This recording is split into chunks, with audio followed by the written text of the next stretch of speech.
यहाँ हम लोग कंपाउंड मोटर्स में थे।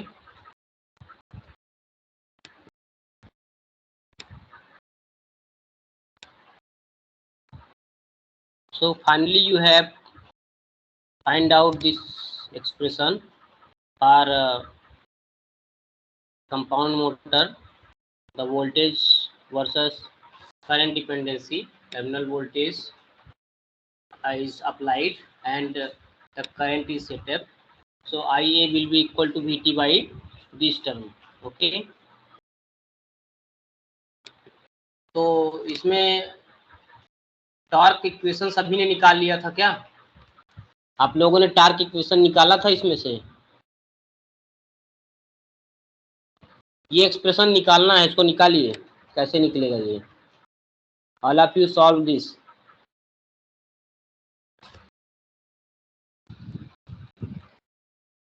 Using this IF, IA, all these terms in the terms of these inductance parameters, resistance parameter, and speed and terminal voltage. Speed is of system itself and this is supply. तो उसके हिसाब से क्या torque बनेगा? We have to find out from here. इसको आप step by step पूरा आपको दिखाना है and all of you do that. सुन रहे हैं ना क्या करना है?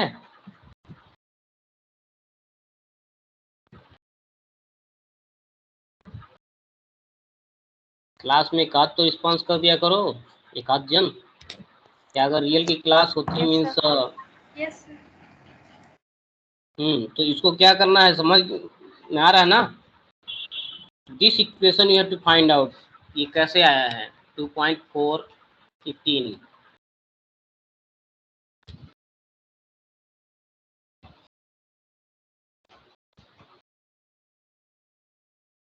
तो सबसे पहले इसने क्या किया है? IF की वैल्यू रखा है। IF कितना है? Field, shunt field is equal to VT by RF। ठीक, तो यहाँ तो VT बाई RF आप डायरेक्ट रख दीजिए और सीरीज फील्ड यहाँ पे जो है VFS और V जो पूरा आता है तो IFS is self IA। Armature में जो करंट जा रही है वो IA स्क्वायर ही हो जाएगी पूरा।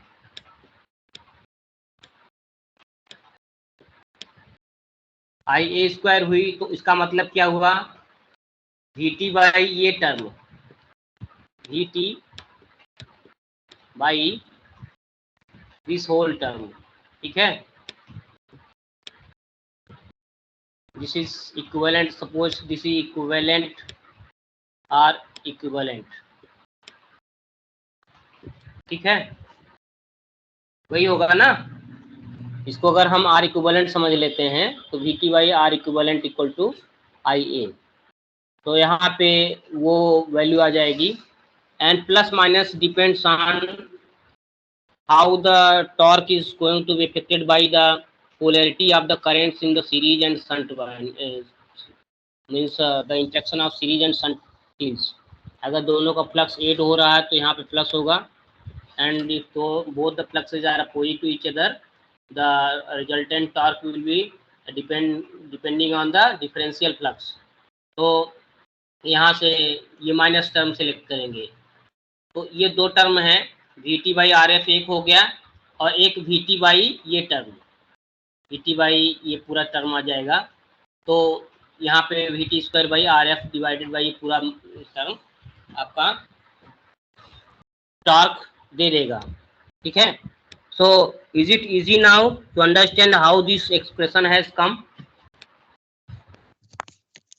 Yes sir. और कल आपने जो निकाला ही था कि VT और IA की डिपेंडेंसी हम कैसे निकालते हैं, तो सिंपली आपने उसका इक्वेशन बनाया था। इक्वेशन में आप जो करेंट्स हैं उसकी वैल्यू रख दी थी in terms of terminal voltage and you have some problem here given and simply you can solve J and K phi E has given this is L A F IF। Constant field current है तो ये जो flux है K phi, यही K phi के बराबर होता है। ठीक है, तो यहाँ पे K फाई निकाल लो, चाहे ये इसको K भी कैलकुलेट किया हुआ है। ठीक है, अगर if you have some definite flux in the magnet, you have magnet, then you put KV for that। तो यहाँ तो वो आप जब क्वेश्चन सॉल्व करेंगे, in that case you learn it। and here dynamic performance during the sudden starting condition होगी तो क्या होगा। Suppose during the startup, before the startup you have Vt equal to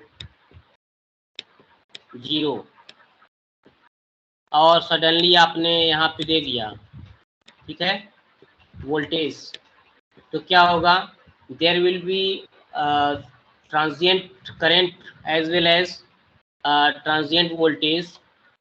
तो जो di/dt वाला टर्म होता है वो वहाँ पे हम एलिमिनेट नहीं कर सकते during the transient, during the starting period. तो इफेक्टिवली उसमें क्या होगा,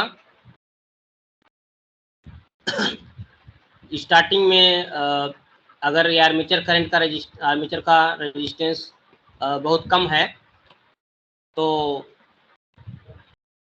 आर्मेचर करंट बहुत ज़्यादा होगा। ठीक है, damaging armature current if armature resistance is very high and because omega r is 0, so there will be no back EMF. Due to this, opposing back EMF will not be there, so the high current may be set up। ऐसा है कि अगर जो आप भी apply कर रहे हैं और यहाँ पे जो भी रेजिस्टेंस है, इंडक्टेंस जो भी है आपकी, और यहाँ पे आपका बैक EMF E है, ठीक है, तो back EMF is always depending on omega R पे डिपेंड करेगा। सपोज स्टार्टिंग में ओमेगा आर 0 है, ठीक है, तो यहाँ पे करंट क्या होगी, V minus E upon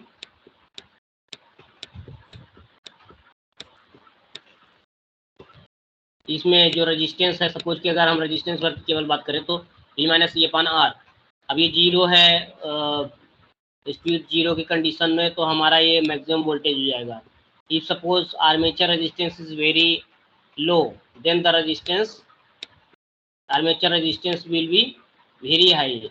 this may lead to the very high current, high heating in the armature, and it may turn into the burnout windings।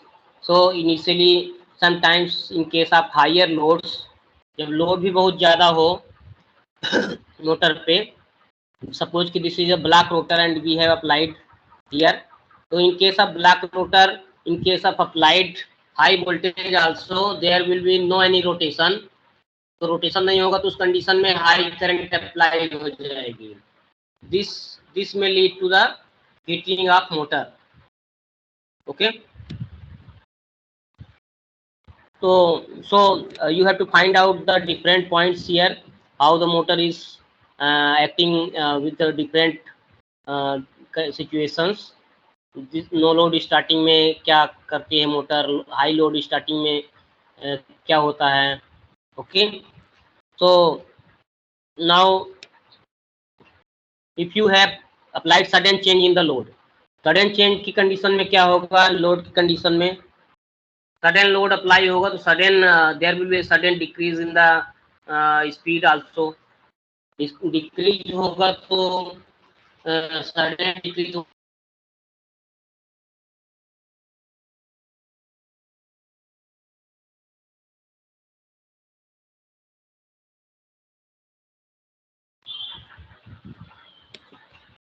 Hello, आवाज आ रही है अभी? हेलो यस सर, अभी आई बीच में कट गई थी। हाँ, एक फोन आता है तो कट जाती है आवाज।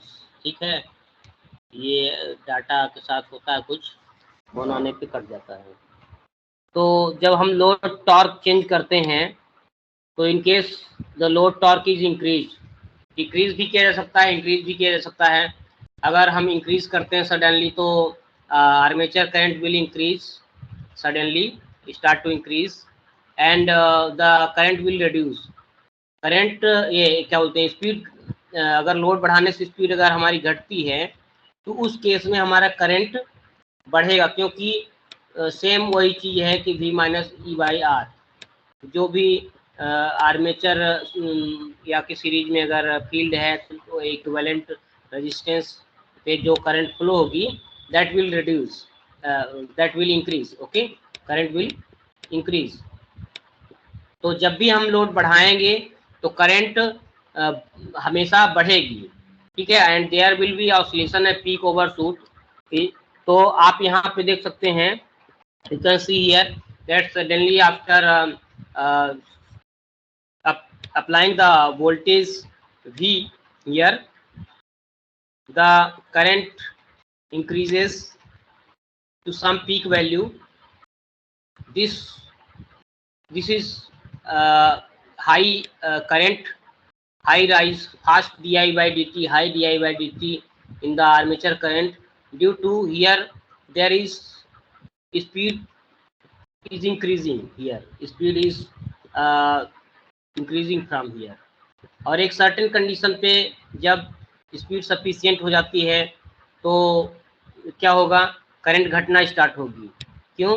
Because armature induced voltage will oppose the terminal voltage and it will result into the reduction of current. तो जब करंट रिड्यूस होगा तो वो स्पीड करंट रिड्यूस होगा यहाँ पर, और यहाँ पे स्पीड बढ़ने के बाद there will be some overshoot and then speed will be stable, ठीक है।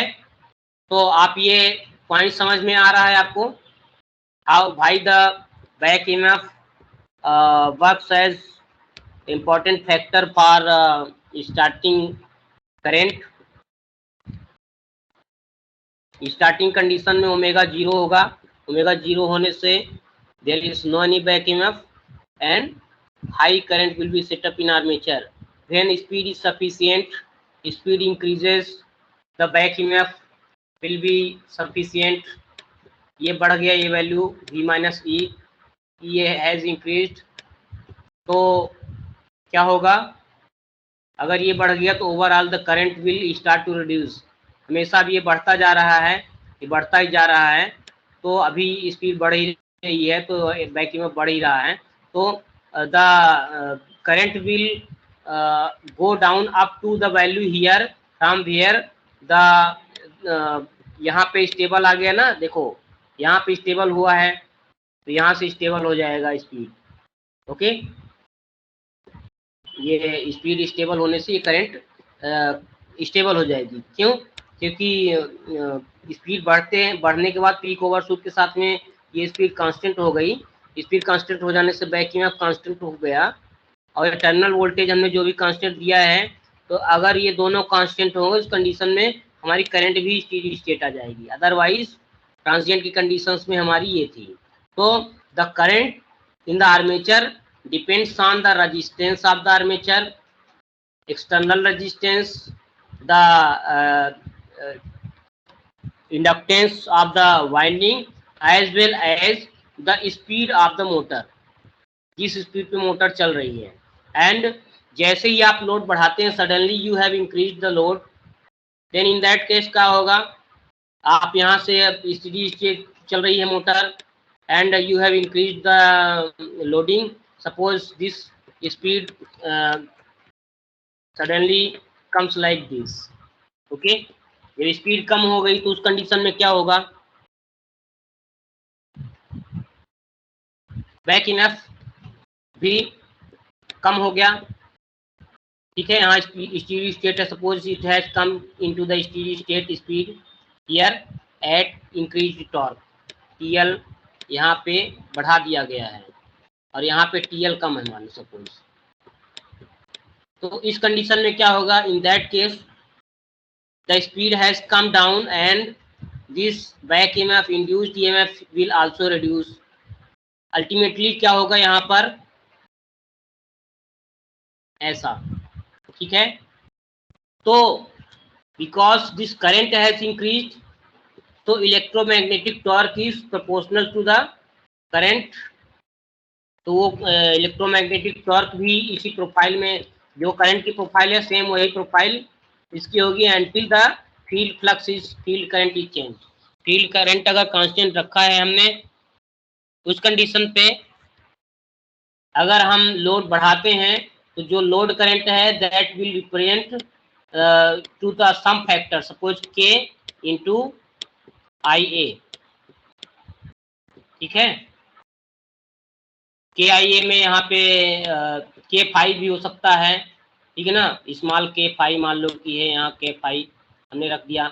ये आई एफ पे भी डिपेंड करेगा, आई एफ। तो सपोज कि जो भी अगर हम ये के और ये के फाइव जो भी वैल्यूज हैं कांस्टेंट हैं, it will only depend on the armature current, and as the armature current increases the electromagnetic torque will increase. Okay, तो आप ये देख सकते हैं कि whenever we have increase loading, ठीक है, यहाँ पे हमारा जो भी लोडिंग था, यहाँ पे हमारा शुरू में यहाँ पे जो भी लोड चल रहा था, और यहाँ से हमने सब सडनली लोड इंक्रीज कर दिया, तो जो रिफरेंस लोड था आपका, रिफरेंस लोड ये था, और जो एक्चुअल इलेक्ट्रोमैग्नेटिक टॉर्क जनरेट हुआ वो यहाँ स्लोपिंग में है, रेड कलर। और रिफरेंस जो लोड आपने बढ़ा दिया है सडनली यहाँ पे, ये उस कंडीशन में क्या हुआ, स्पीड आपकी घटी, स्पीड घटने से आपकी करंट बढ़ी, करंट बढ़ने से आपका इलेक्ट्रोमैग्नेटिक टॉर्क बढ़ा, समझ गए। तो इलेक्ट्रोमैग्नेटिक टॉर्क बढ़ने से क्या होगा, फिर वो क्या करेगा, it will try to readjust the speed, मतलब स्पीड को आपको फिर बढ़ाने की कोशिश करेगा। So there may be the oscillations, ठीक है। तो यहाँ पहले डाउन जाएगी, फिर स्पीड ऐसे फिर सेटल हो सकती है। So this is mutual interaction of load torque electromagnetic torque together to stabilize the speed. यहाँ पे आप देखिए, यहाँ स्पीड ओवरशूट जाकर फिर यहाँ पे डाउन आई है। This is a type of oscillation due to the mutual readjustment of electromagnetic torque and load torque, ठीक है। तो आप ये पूरा समझ गए हैं what is the process.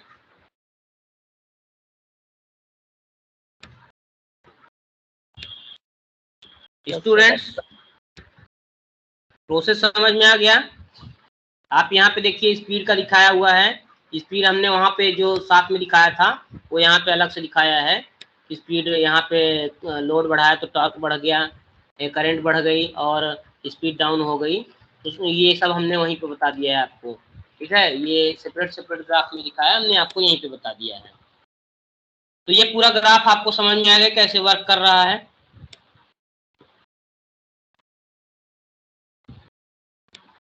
Students,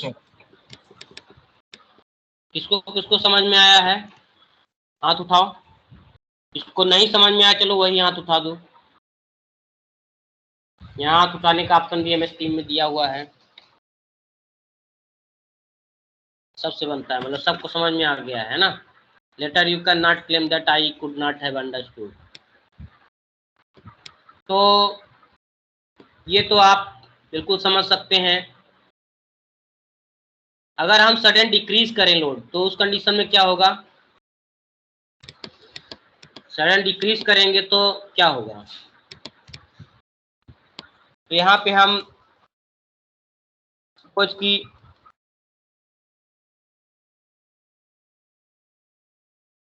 यहाँ पे हमने लोड हमारा सपोज कि यहाँ पे इस लोड पे चल रहा था सब शुरू में, ठीक है।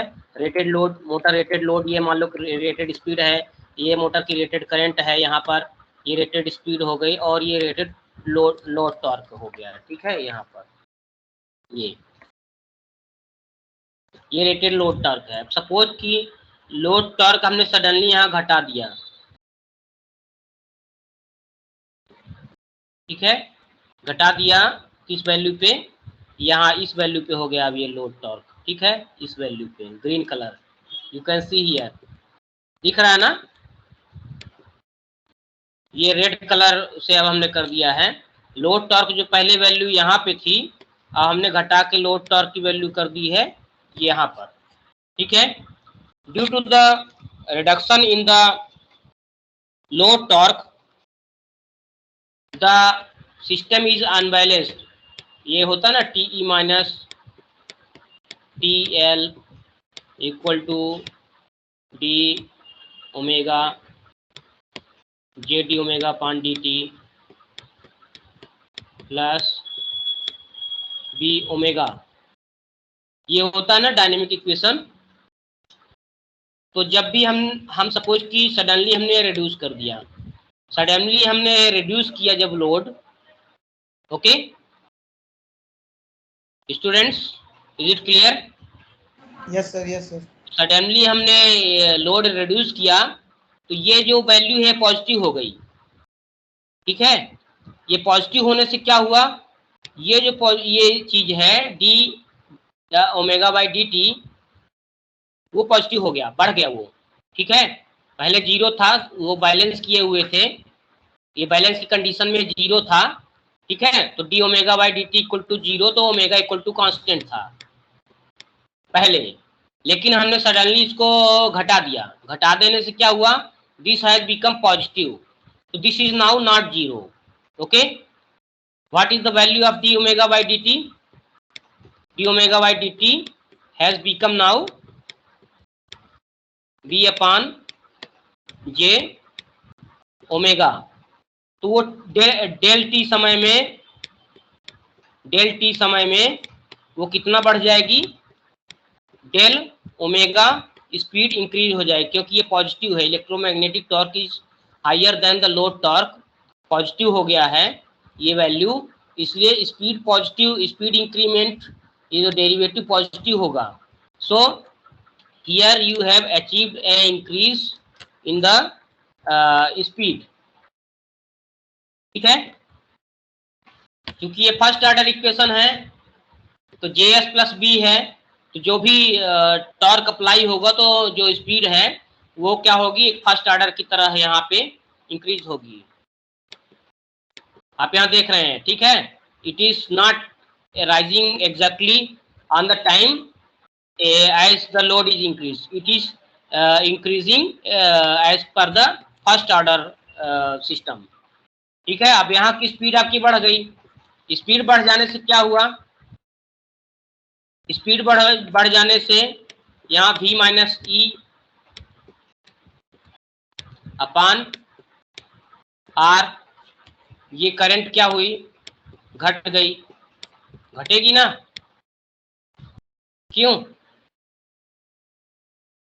Yes sir.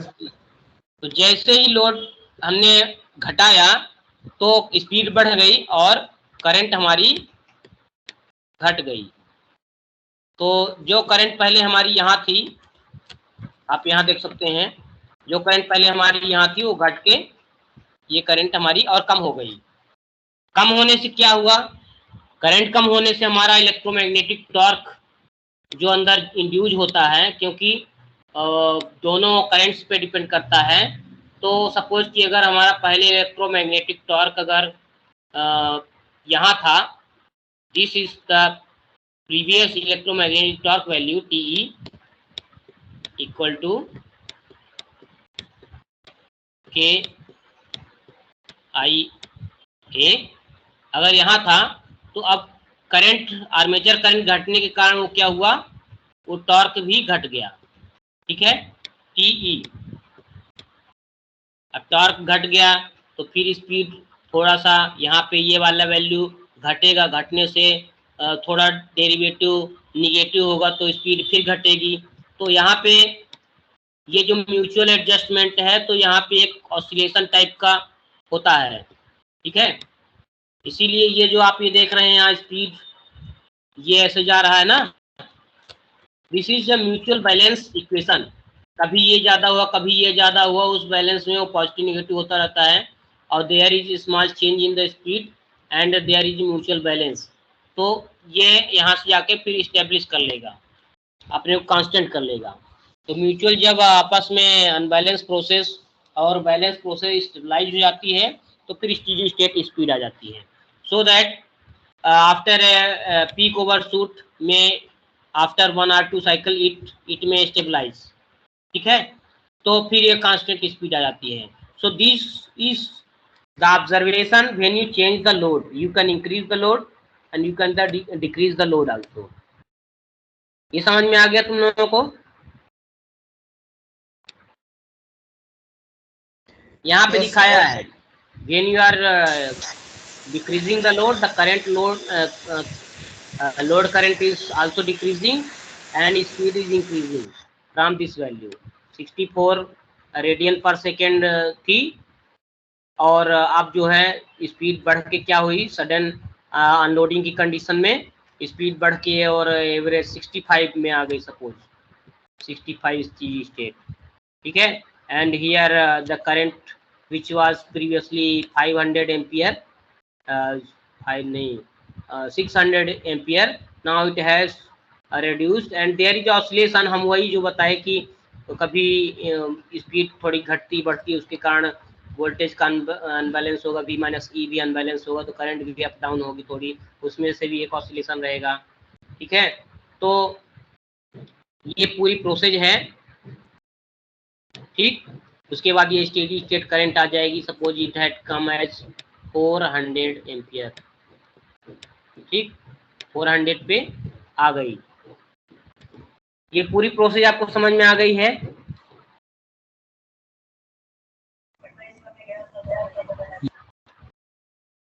Hello, yes sir.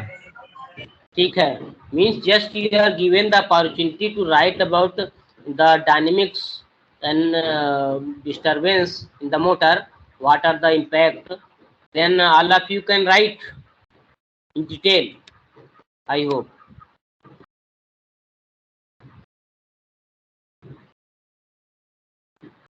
ठीक है, अब देखिए यहाँ पे time domain block diagram and state equations. What is the time domain block diagram, state equations क्या हैं? वही जो हम जिसे टाइम के साथ में हम सपोज कि अगर L D I by D T और ये सब पूरा निकलता है, उसके बाद हम उसमें मतलब डेरिवेटिव के डिफरेंशियल इक्वेशन के टर्म्स में हम बनाते हैं।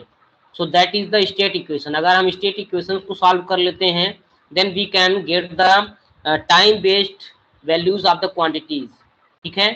तो टाइम डोमेन ब्लॉक डायग्राम्स क्या है कि suppose some input we are giving here and in each sample there is certain value। suppose अगर हम यहाँ पे बात करें इस पॉइंट, इस टाइम ऑफ पॉइंट पे, तो ये वैल्यू है, यहाँ पे इस पॉइंट ऑफ टाइम पे यहाँ पे ये वैल्यू है, और यहाँ पे सपोज ये घट गया तो इस पॉइंट ऑफ टाइम पे ये वैल्यू है। तो टाइम के साथ में सैंपल्स की मैग्नीट्यूड बदल रही है, तो all the blocks are such that whenever we are changing the input with the time, the output is also varying with the time। ये एक ब्लॉक डायग्राम में हम रिप्रेजेंट कर सकते हैं। we can represent all types of electrical machines in terms of a block diagram representation, जिसको कहते हैं ब्लॉक मॉडलिंग, ठीक है। So model will represent the time domain block diagram and 1/p or 1/s represents the integration, p will integrate represent the differentiation।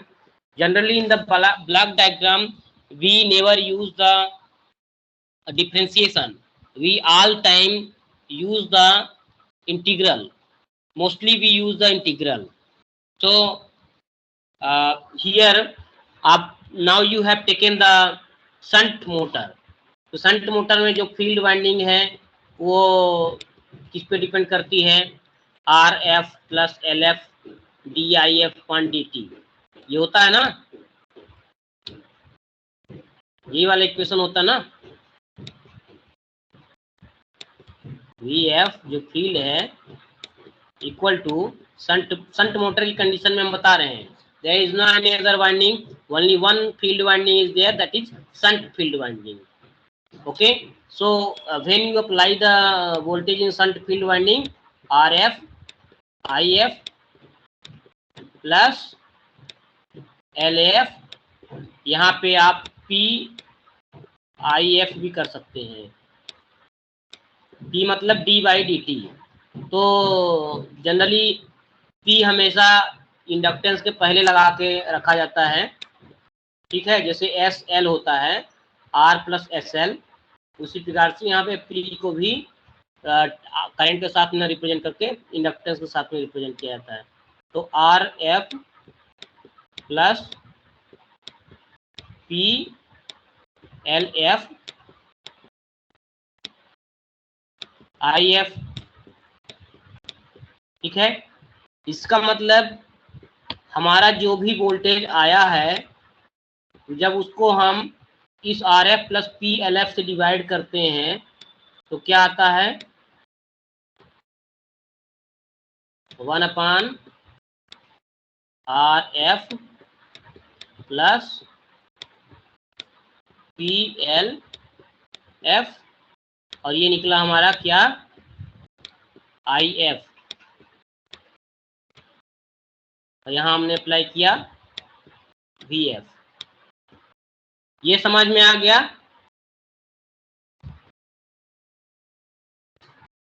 बच्चों yes sir. Yes sir. बेटा तुम लोग समझ में आ गया? सर पी क्या है? क्या चीज? सर वो जो ऑपरेटर यूज करें P मतलब इंटीग्रल है। P मतलब एक तरह से अगर हम ये 1/P इंटीग्रल होता है, और P को हमने मान लिया है डिफरेंशिएटर, ठीक है ना। तो जहां भी PIF लिखा होगा, ठीक है, तो उसका मतलब होता है D/DIF बाई DT। और तुम लोग सिंपली ये समझो कि P मतलब जहां लगा है वो S के इक्विवेलेंट है, S डोमेन, ठीक है ना, ऐसा। तो जिसे VFS RF plus 1 plus tau FS IFS ऐसा होता है ना लाप्लास में, इसी को हम S में रिप्रेजेंट करते हैं। RF plus LS, R plus LS होता है ना। तो जैसे कि अगर हम V है और वो एक रेजिस्टेंस और इंडक्टेंस में दिया हुआ है, तो ये हो जाएगा R प्लस LS। तो S की जगह यहाँ पे समझ लो कि ये P का यूज किया है। और जो टाइम डोमेन ब्लॉक डायग्राम, जैसे अब उसमें हम इंटीग्रल को रिप्रेजेंट करते हैं, कंट्रोल सिस्टम आप लोग पढ़े होंगे, तो वहाँ पे हम 1/S यूज करते हैं इंटीग्रल के लिए। किए हो यूज ऐसे कभी? एमटेक वाले हो ना आप लोग? Hello, yes sir. 1/S का मतलब एक बार इंटीग्रेटर होता है, ठीक है ना। और S का मतलब होता है एक बार डिफरेंशिएटर। जैसे सपोज अगर कोई क्वांटिटी आई है और S उसमें मल्टीप्लाई है, ठीक है ना, न्यूमरेटर में S है, तो वो क्या हो जाता है, वो इसका मतलब डिफरेंशिएट हुआ है, ठीक है। तो अगर x1 डॉट है यहाँ पर, तो ये क्या वैल्यू होगी, x1, है ना। x1 डॉट का मतलब क्या हुआ, dx1/dt, और ये इंटीग्रल हो गया तो ये बन गया x1। समझ में आ गया? अगर ऐसे अगर बात की जाए कि x1 है और इसने डेरिवेटिव कर दिया, तो ये क्या आया, x1 डॉट। ये इतना समझ में आया चीज जो मैंने लिखा? तो इसी को ऐसा भी लिख सकते हो आप, in place of S you can use P। P भी आप यूज कर सकते हो, ठीक है। यहाँ पे जहाँ भी S है आप वहाँ P यूज कर लीजिए, ठीक है। तो ब्लॉक डायग्राम में चाहे S रखिए चाहे P, बात एक ही है। वो एक P मतलब क्या रिप्रेजेंट करता है, लाप्लास डोमेन नहीं, टाइम डोमेन को ही रिप्रेजेंट करता है। D/dt रिप्रेजेंट करता है P, v equal to d by D t. लेकिन s अगर हम कहते हैं तो s रिप्रेजेंट करता है डी बाई डी टी के लाप्लास को। तो हमेशा डी बाई डी टी आप सम फंक्शन मतलब कि लाप में s इंटू सम फंक्शन हो जाएगा वो, ठीक है ना। s अगर हम रिप्रेजेंट करें तो डी बाई डी टी का लाप्लास, और यहाँ p मतलब डी बाई डी टी, ठीक है। आप इतना समझ लीजिए, ये क्लियर है आपको।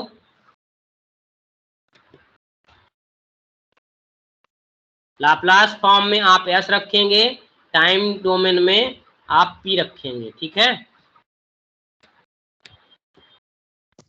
जब कोई कहे कि लाप्लास ब्लॉक डायग्राम बनाइए लाप्लास डोमेन में, तो आप जहां भी p है उसको आप s रख दीजिए, और जहां भी vf है टाइम डोमेन वैल्यू है वहां फिर आपको लिखना पड़ेगा vf ब्रैकेट में s, ऐसा, ठीक है। तो ये पूरा क्या डायग्राम बन जाएगा, s डोमेन में बन जाएगा। अभी अगर हम ये निकालेंगे तो सिर्फ vf की वैल्यू यहाँ पे टाइम बेस्ड वैल्यू vf है, स्मॉल if है, ये सब क्या है, टाइम वैल्यूज, इंस्टेंटेनियस वैल्यूज हैं, ठीक है। जब भी उसको हम रिप्रेजेंट करेंगे लाप्लास में तो ब्रैकेट में s लिखेंगे, फिर जहाँ भी यहाँ p लिखा है उसको हम s के टर्म्स में लिखेंगे, s लिखेंगे js, ठीक है। यहाँ टाउ as, यहाँ पे टाउ fs। तो ये चीज क्लियर है कि नहीं। This first equation has this block, ठीक है, 1/RF प्लस PLF। या अगर हम इसको S डोमेन में कहें तो S डोमेन में क्या कहलाएगा, VF S, ठीक है। फिर ये ब्लॉक बना यहाँ 1/RF plus L F S,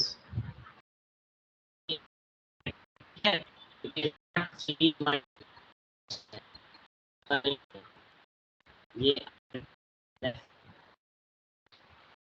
S plus F, ठीक है। फिर क्या बना, अपना आवाज ब्रेक हो रही है। F और IF, ठीक है। ये क्लियर हो गया, आवाज नहीं आ रही है तो यहाँ ब्लॉक डायग्राम तो लिखा दिखाई दे रहा है कि क्या हो रहा है, ये तो सामने दिख ही रहा होगा अगर स्क्रीन शेयर हो रही तो। सो आप टाइम डोमेन ब्लॉक डायग्राम और लाप्लास डोमेन ब्लॉक डायग्राम दोनों में अंतर समझ सकते हैं, है ना। जब भी आप लाप्लास का इन्वर्स लाप्लास लोगे तो टाइम वैल्यूज टाइम डोमेन में निकलेगा, ठीक है। एक होता है टाइम डोमेन और एक फ्रीक्वेंसी डोमेन। जैसे कोई आपको 10 साल तक लगातार परेशान करे, ठीक है, और 10 साल में कभी आया 1 साल बाद, कभी 5 साल बाद, और कभी 6 साल बाद। और एक आदमी आता है 10 साल तक तो नहीं परेशान करता, पर एक ही साल में वो रोज आता है सवेरे सवेरे और परेशान कर देता है। तो आप, एक हो गया फ्रीक्वेंसी डोमेन जो रोज आता है, वो फ्रीक्वेंसी डोमेन हो गया, रोज आप फ्रीक्वेंसी पे डिपेंड करता है, मतलब आपका जो आउटपुट है वो फ्रीक्वेंसी पे डिपेंड कर रहा है। और एक है टाइम, कितना कंटिन्यूली कितने लंबे समय तक वो चला रहा है चीजों को, ठीक है। तो आप जैसे फिल्टर है, फिल्टर में आप फ्रीक्वेंसी मतलब सपोज की फ्रीक्वेंसी जो भी है, आप मैग्नीट्यूड इनपुट बढ़ाते हो तो आउटपुट बढ़ता है, टाइम डोमेन हो गया। लेकिन आप फ्रीक्वेंसी में आप ज्यादा फ्रीक्वेंसी कर दीजिए उसकी गेन घट जाएगी, है ना। तो एक फ्रीक्वेंसी के लिए भी सिस्टम का रिस्पांस अलग होता है डिफरेंट फ्रीक्वेंसीज के लिए, और एक होता है डिफरेंट मैग्नीट्यूड विद टाइम के लिए भी अलग अलग रिस्पांस होते हैं। तो यहाँ पे हम जो बात कर रहे हैं वो टाइम डोमेन की बात है। तो पहला ब्लॉक डायग्राम तो हमारा ये आ गया RF, अगर हम इसको कॉमन ले लें तो LF बाई RF आ जाएगा, वही है यहाँ पे tau F equal to LF by RF। ये समझ में आ गया है। यहाँ टाउ F जो दिया हुआ है that is equal to LF/RF। ये समझ में आया आपको 2.6.1 इक्वेशन।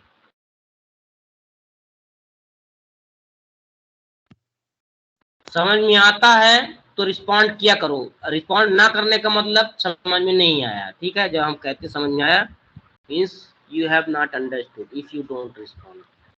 अब शंट मशीन की कंडीशन में आर्मेचर वोल्टेज का इक्वेशन ये है, आर्मेचर वाला, और एक इंड्यूस्ड वोल्टेज जो फील्ड फ्लक्स और स्पीड पे डिपेंड करता है, ठीक है। तो यहाँ पे दो वैल्यूज का समेशन है यहाँ पे, मतलब जब जो IA है बिना फील्ड के, IA की वैल्यू VA/RA ये होगी, फिर बिना आर्मेचर करंट के वैल्यू ऑफ IF क्या होगी, फिर दोनों को ऐड कर देंगे, ठीक है। तो यहाँ पे देखो, यहाँ निकाला है, फर्स्ट वी है फाइंड आउट दिस, ठीक है। बच्चों समझ में ना आए तो बोलते रहो, क्योंकि ये कॉम्प्लिकेटेड होगा, फिर नहीं समझ में आएगा तो आप कंफ्यूज होंगे।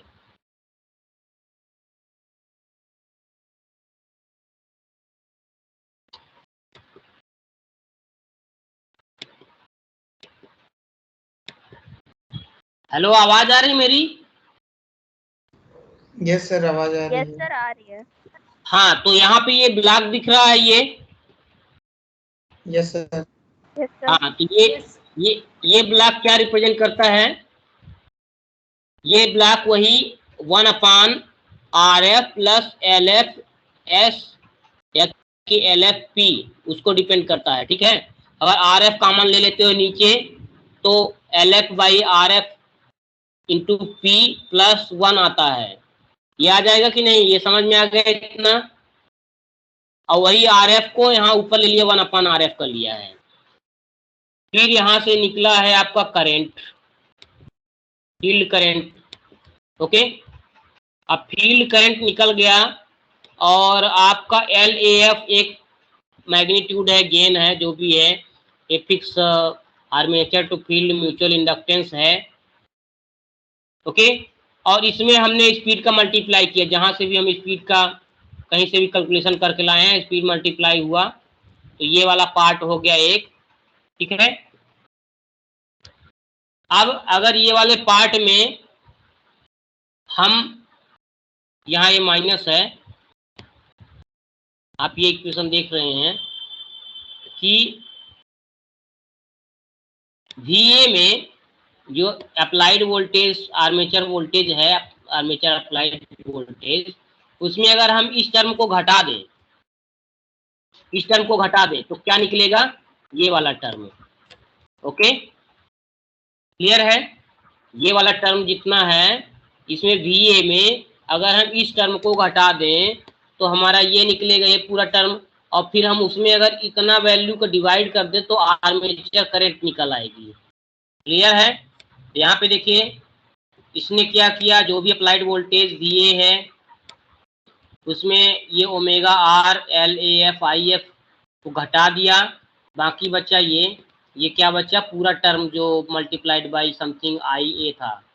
अब उसमें वो टर्म को उसने डिवाइड कर दिया, कौन से टर्म को डिवाइड कर दिया, RA into 1 plus tau AP, इतना डिवाइड किया। जब उस जो टर्म निकला डिफरेंशियल के बाद, दोनों VA minus omega R LAF IF जो वैल्यू निकला, उसमें इस टर्म को क्या किया, डिवाइड किया, तो वैल्यू निकली करंट की, ये करंट की वैल्यू निकल गई। और फार्मूला क्या होता है टॉर्क का, TE equal to LAF IF IA, ये LAF IF तो यहाँ से निकला हुआ है और IA यहाँ से निकल गया, ये बना TE, ठीक है, ठीक। ये इलेक्ट्रोमैग्नेटिक टॉर्क जो भी है वो TE यहाँ बना, और लोड टॉर्क हमेशा उसके अपोजिट होता है, तो लोड टॉर्क माइनस हो गया TL, तो TE माइनस TL वही जो हमने बताया, TE माइनस TL ये हमारा निकल आया। ओके, तो वो सिंगल ऑर्डर इक्वेशन जे डी ओमेगा प्लस बी है, तो इसको अगर हम करें तो जे डी ओमेगा को हम लिख सकते हैं P J plus B into omega. तो पी जे प्लस बी यहाँ पे हो गया, डिवाइड किया तो ओमेगा निकल आया, और ये सब फिर क्लोज लूप में पूरा ही कंप्लीट हो गया आपका। ये कंप्लीट समझ में आ गया है कैसे करना है? नहीं समझ में आएगा तो मैं दोबारा कवर कर लूंगा इसको। Students please respond if you could not have understood this whole concept, I can repeat but in the next lecture. Yes sir. आ गया। Yes sir. इसको किसको समझ में नहीं आया है हाथ उठा दो। इसमें कोई इसमें ऐसा नहीं कि परफॉर्मेंस हम बर्बाद कर देंगे तुम्हारी अगर हाथ उठा दोगे तो। I will try to solve your queries, ठीक है? अगर किसी से नहीं बन रहा है तो मैं उसको समझाने की फिर से कोशिश करूंगा। तो हमारे पास 3 कैंडिडेट हैं जिनको समझ में नहीं आया है, 4 5 6 7 8 9 10 11 12 और पूरे। फिर जब नहीं समझ में आया किसी को तो भाई हाथ उठा दो। सिंपली इसका मतलब किसी को नहीं समझ में आया, हम ये जूम कर सकते हैं, है ना? तुम लोग फिर बोला करो यार, इसको कैसे समझाएं तुम लोगों को। चलो इसको हम फिर दोबारा कवर कर लेंगे। तो तुमको यहाँ क्लास और क्या बोलते हैं उसको, व्हाइट बोर्ड जब होता है क्लास टाइम में तो उसमें बताना इजी रहता है। जब हम पेन चलाते हैं तो पेन के साथ में हमारा जब ब्रेन चलता है, इसे हम बोर्ड में चलाएंगे पेन, आप देखेंगे तो आपका ब्रेन पेन के साथ चल रहा है, तो वो धीरे धीरे उस चीज़ को कवर करता है, मतलब ग्रास्प करता जाता है। लेकिन जैसे अभी यहाँ पे लिखा हुआ है, अब यहाँ पे लिखा है तो यहाँ पे मैं बहुत कर सकता हूँ। अब ये यहाँ की कलम यूज कर सकता हूँ, कलर यूज कर सकता हूँ, ठीक है? अब यहाँ छोटे छोटे इक्वेशन लिखेंगे तो कलम उतना जल्दी चलती नहीं है ये। सर सर हम लोग 25 को कॉलेज आएंगे। हाँ 25 को मतलब काहे 25 को मतलब क्यों? 17 को डॉक्यूमेंट वेरिफिकेशन है। डॉक्यूमेंट के लिए सर। अच्छा, तो ये बताओ कि मोस्टली तुम लोगों को ये कहाँ से समझ में नहीं आया, किस पॉइंट से? लोड वाले पोर्शन से समझ में नहीं आया, जो मैंने लोड बताया ये वाला पोर्शन समझ में नहीं आया। अभी एक्चुअली क्या होता है ना, कुछ लैग भी होता है सिस्टम में। डायनेमिक से जब शुरू किए ना ये यहाँ से थोड़ा लिंक टूटने लगा सर। कहाँ पे सर? ये यहाँ पे जब हम लोग लोड को घटाते हैं, फिर सर ओमेगा कांस्टेंट था, फिर क्या कहते हैं ऐसे कांस्टेंट था, फिर जब लोड को घटा रहे हैं सर फिर D omega by D T. Sir वो जो इक्वेशन आपने देखो लिखा यहाँ था, पे ऑसिलेशन चलाना, ये ऐसा होता है कि कभी टी बढ़ गया तो उसकी एक्सेलरेटिंग पावर बढ़ गई, ठीक है? तो एक्सेलरेटिंग पावर बढ़ेगी तो ये स्पीड बढ़ जाएगी, ठीक है? और स्पीड बढ़ जाने से क्या होगा, बैक ईएमएफ बढ़ जाएगा। बैक ईएमएफ बढ़ जाने से करंट थोड़ी कम हो जाएगी। करंट कम होने से इलेक्ट्रोमैग्नेटिक टॉर्क कम हो जाएगा। इलेक्ट्रोमैग्नेटिक टॉर्क कम होने से क्या होगा, स्क्रीन तो शेयरिंग है ना? हाँ, इलेक्ट्रोमैग्नेटिक टॉर्क कम होने से जो ये बैलेंस इक्वेशन में है एक्सेलरेटिंग पावर कम हो जाएगी। क्यों? टीई कम हो गया। एक्सेलरेटिंग पावर कम होने से पहले जो एक्सेलरेटिंग पावर ज़्यादा होने के कारण स्पीड बढ़ गई थी, अब एक्सेलरेटिंग पावर कम होने से स्पीड सडनली और डाउन आ गई।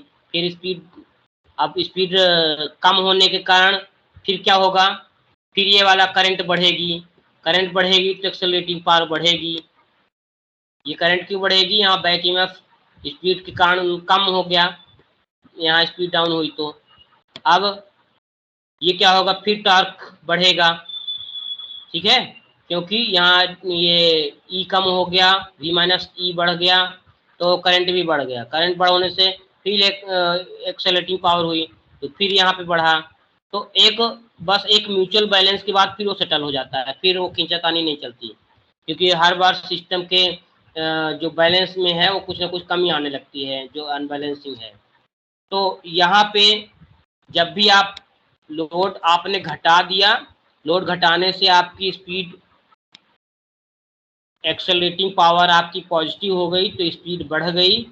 स्पीड बढ़ जाने से V minus E upon R बढ़ गया, कम हो गया, क्योंकि स्पीड बढ़ने से बैक ईएमएफ बढ़ गया। बैक ईएमएफ बढ़ने से V माइनस ई कम हो गया, इसलिए V minus E upon R भी कम होगा, यानी करंट कम हो गई। करंट कम होने से ये टॉर्क कम हो गया। टॉर्क, इलेक्ट्रोमैग्नेटिक टॉर्क कम होने से एक्सेलरेटिंग पावर कम हो गई। एक्सेलरेटिंग पावर कम होने से स्पीड कम हो गई। तो वो स्पीड सडनली बढ़ने के बाद फिर थोड़ा सा इसे ऑसिलेशन लेके और फिर सेटल हो जाता है। ठीक है, तो जहाँ ये ऑसिलेशन है, this is oscillation is due to the mutual balance of accelerating and decelerating power. ठीक है, क्या समझे?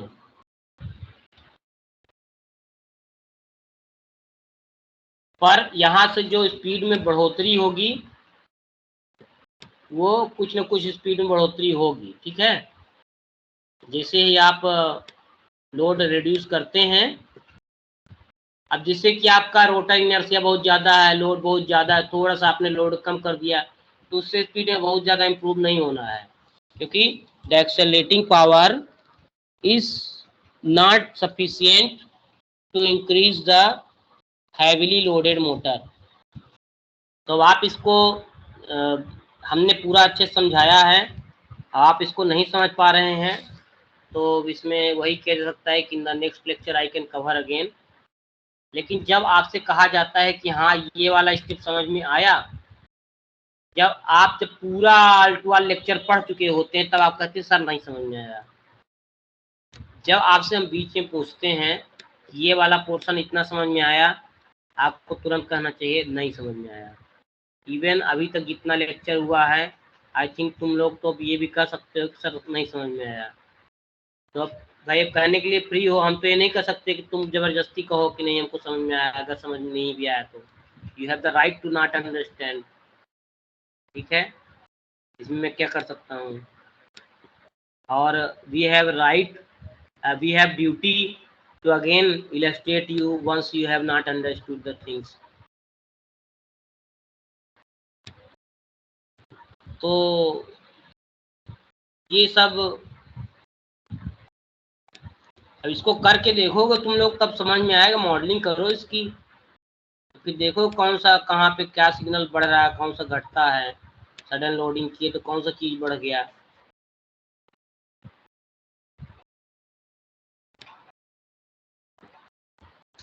ठीक है, तो अभी आप लोगों का क्या एक्सपेक्टेशन है हमसे? What should I do if you could not have understood this whole lecture? Then what should I do? Should I take 6 to 7? I am ready to do that, but I think you may not be ready for that. No sir.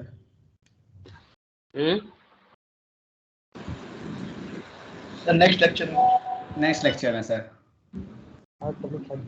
I am saying that I will provide information in the next lecture, but what is the main point कि suppose हमने यहाँ पे कहा, आप screen देखिए। अभी आप screen जब बीच में आप इधर उधर देखेंगे ना, बगल में छोटा सा बच्चा घर में कहीं खेल रहा होगा या कि कहीं अगर खिड़की सामने दिख रही होगी, नीचे बाइक जा रही होगी, तो एक नज़र बाइक में चली गई, तो उस समय आपका जो हम बता रहे हैं वहाँ से लिंक टूट गई।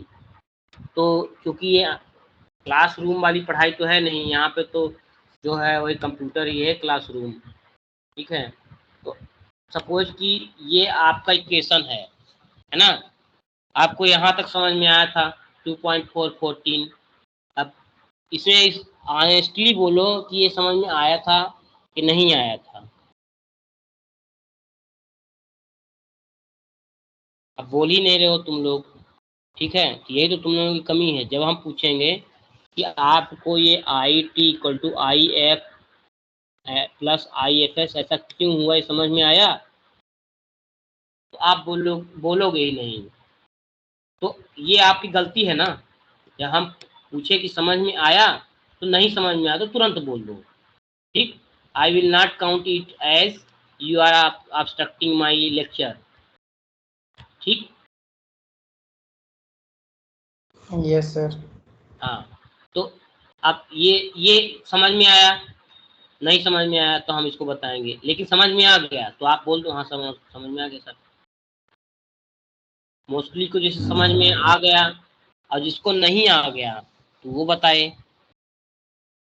तो ऐसा है, जब बीच बीच में रिस्पांस आप दोगे नहीं, हम पूछे हैं सियोरिटी ये स्टेप समझ में आ गया है कि नहीं, तो आप नहीं बोलोगे। अब हम क्या जाने कि समझ में आया कि नहीं, तो हम उसको रिपीट ही नहीं करेंगे, नहीं बताएंगे दोबारा।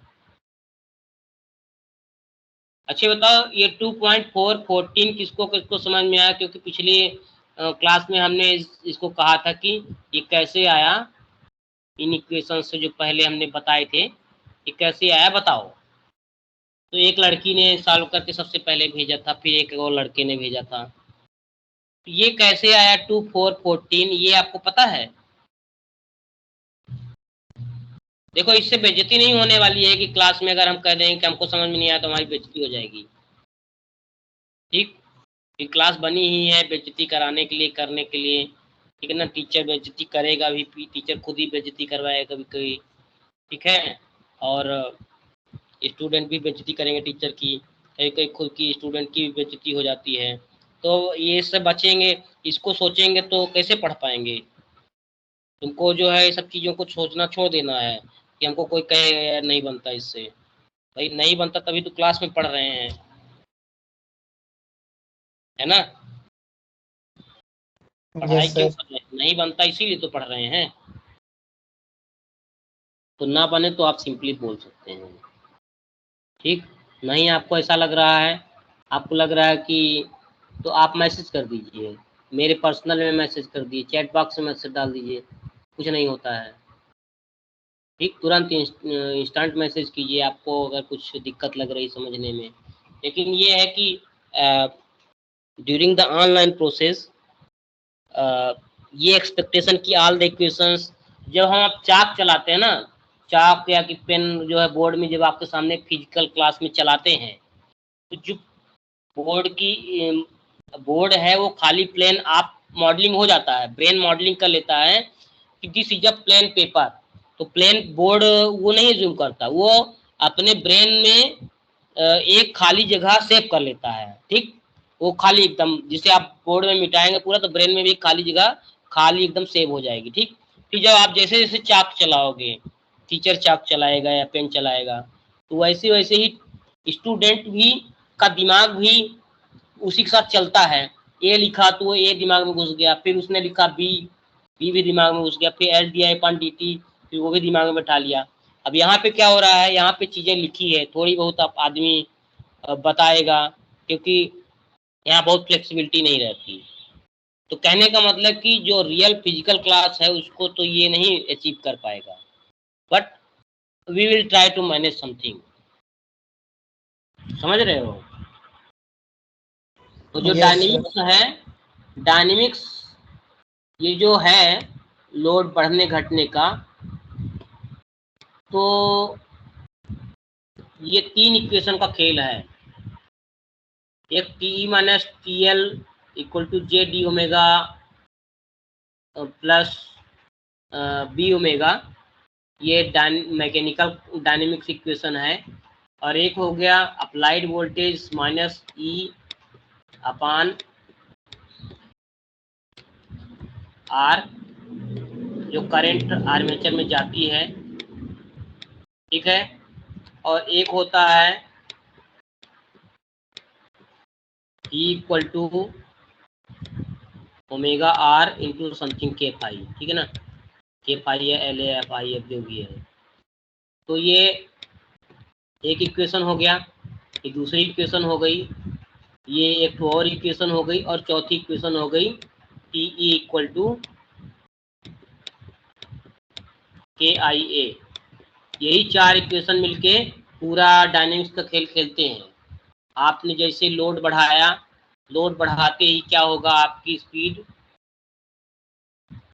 क्यों बढ़ेगी या घटेगी, जो जैसे लोड बढ़ाएंगे तो T E minus T L का डिफरेंस निगेटिव हो जाएगा। पहले तो स्टेडी स्टेट में बैलेंस में चल रहा था, D omega by D T zero था, ओमेगा कांस्टेंट थी, ये जीरो था। जैसे आप लोड बढ़ा दिए, ये टी ई तो वही है, टी एल बढ़ गया तो ये निगेटिव हो गया। निगेटिव होने से स्पीड क्या होगी, D omega by D T negative हो गया, स्पीड घट गई। स्पीड घट जाने से बैक ईएमएफ घट गया, बैक ईएमएफ घट जाने से ये वाली वैल्यू वी माइनस ई बढ़ गई, वी माइनस ई बढ़ जाने से करंट बढ़ गई, करंट बढ़ जाने से करंट बढ़ गई, ये टॉर्क बढ़ गया।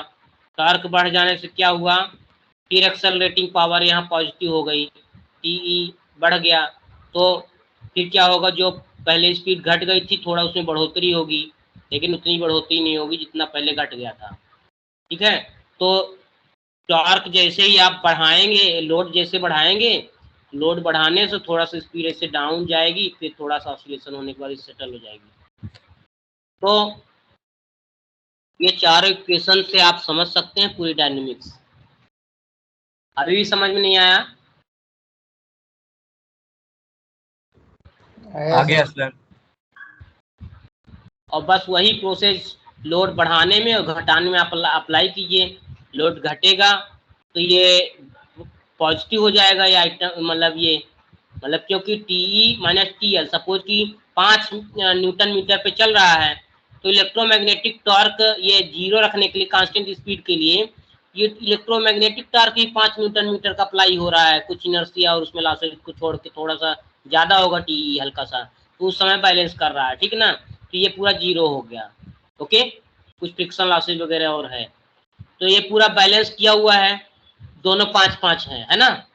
अब तुमने 6 न्यूटन मीटर कर दिया, सडन लोड बढ़ा दिया, लोड बढ़ाने से क्या होगा, माइनस हो गया, ये निगेटिव हो गया, 5 माइनस 6 निगेटिव हो गया। निगेटिव होने से D omega by D T negative हो गया, क्योंकि ये पूरी वैल्यू निगेटिव हो गई। तो स्पीड तो वही कांस्टेंट रहेगी जो भी है, लेकिन अब निगेटिव होने का मतलब क्या हुआ, ये निगेटिव हो गया ये टर्म, ठीक है। अगर हम इसको एज्यूम करते हैं कि कांस्टेंट स्पीड है, तो D omega by D T negative हो जाएगा। अगर हम इसको नील मान लेते हैं, सपोज कि विस्कस फ्रिक्शन और ये शार्ट टॉर्सन ये सब नेग्लिजिबल है, तो सिर्फ वो जे D omega upon D T पे ही डिपेंड करेगा। तो जैसे ही ये निगेटिव हुआ तो D omega by D T negative हो गई, निगेटिव होने से क्या होगा, स्पीड घट जाएगी तुरंत। तो लोड बढ़ाने से स्पीड घट गई, स्पीड घट गई, बैक ईएमएफ घट गया, बैक ईएमएफ घट जाने से करंट बढ़ गया, करंट बढ़ जाने से एक्सेलरेटिंग पावर बढ़ गई, एक्सेलरेटिंग पावर बढ़ जाने से ये फिर बढ़ गया टी। तो जो पहले 5 था वो 6 हो गया, सपोज 6 हो गया या 6.5, तुरंत उसी पे वैल्यू पे एक्सेलरेटिंग पावर पे तो जाके रुकेगा नहीं, 6.5 हो गया। अब 6.5 हो गया तो एक्सेलरेटिंग पावर लग जाएगी, फिर थोड़ी स्पीड बढ़ गई, स्पीड बढ़ जाने से ये बैक ईएमएफ बढ़ गया, ये करंट फिर थोड़ी सी घट गई, घट जाने से इलेक्ट्रोमैग्नेटिक टॉर्क घट गया, फिर डिसेलरेटिंग में आ गया थोड़ा सा, लेकिन तुरंत 6 ना जाकर वो 5.9 हो जाता है, ठीक है। तो फिर यहाँ पे डिसेलरेटिंग पावर है, यही बैलेंस चल के और फिर वो 6 और 6 पे मैनेज कर लेता है। तो 6 और 6 पे मैनेज हो जाएगा, यहाँ पे क्या होगा, ये कांस्टेंट हो जाएगा सब चीज। तो ये समझ में आया है आपको?